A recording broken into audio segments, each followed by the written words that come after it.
हे काय तो हे आहेत वटवाघळ काय हो? नाही नाही वाघाट वाघाट वाघाटाचं काय करतात या हे रानभाजी आहे ही. हे रानभाजी आहे. खऱ्या अर्थानं याच्यामध्ये आहे की नाही कावीळला याचं औषध दिलं जातं. हो. या वाघाटाचं वाघाटामुळे कावळे कमी होते. वाघाटामुळे कावीळ कमी होतो म्हणून धरून आहे म्हणतात ना.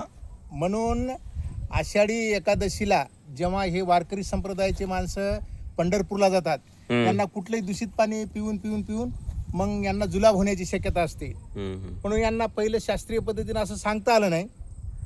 म्हणून ते बिघडू नये त्यांचं आल्यानंतर पोट साफ व्हावं याच्यासाठी आल्यानंतर हे टाकून उपास सोडवावा असं एक रूढी परंपरेनुसार ठरलेलं आहे. पण वैज्ञानिक याचा दृष्टिकोन हा खऱ्या अर्थानं तुम्हाला कावीळ वगैरे होऊ नये याच्यासाठी हे त्या उपासासोबत सोडल्या जातं. मग एवढं उपयुक्त असल्यानंतर मग हे जगाला दाखवलं पाहिजे की वाघाटाचे उपयोग. आपल्या या समाजामध्ये माळकाटाला खूप जणाला माहीत आहे पण त्याच्यावर कोणी विश्वास करत नाहीत. पण आता याचं महत्त्व पटलेलं आहे. प्रत्येक जण आता हे आषाढी एकादशीला उपवास धरून हे सोडतात आणि एक खऱ्या अर्थानं एक लसीकरण आहे.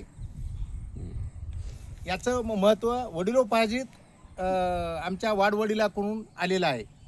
आमच्या ज्येष्ठ बुरकुले सरांनी वाघाटाविषयी अतिशय महत्त्वाचं मोलाचं मार्गदर्शन या ठिकाणी केलं. तर सर्व जनतेने वाघाट एकादशी निमित्तानं का होईना पण वर्षातून एकदा वाघाट हे खाल्ले पाहिजे.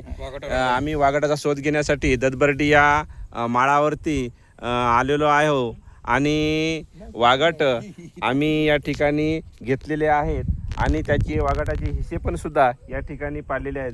पहा, कोणाला पाहिजे असेल तर आम्ही ऑनलाईन सुद्धा हे वाघाट आपल्यापर्यंत पाठवू शकतो. पण या वाघाटाची किंमत मात्र तुम्हाला परवडणार नाही. Okay, thank you.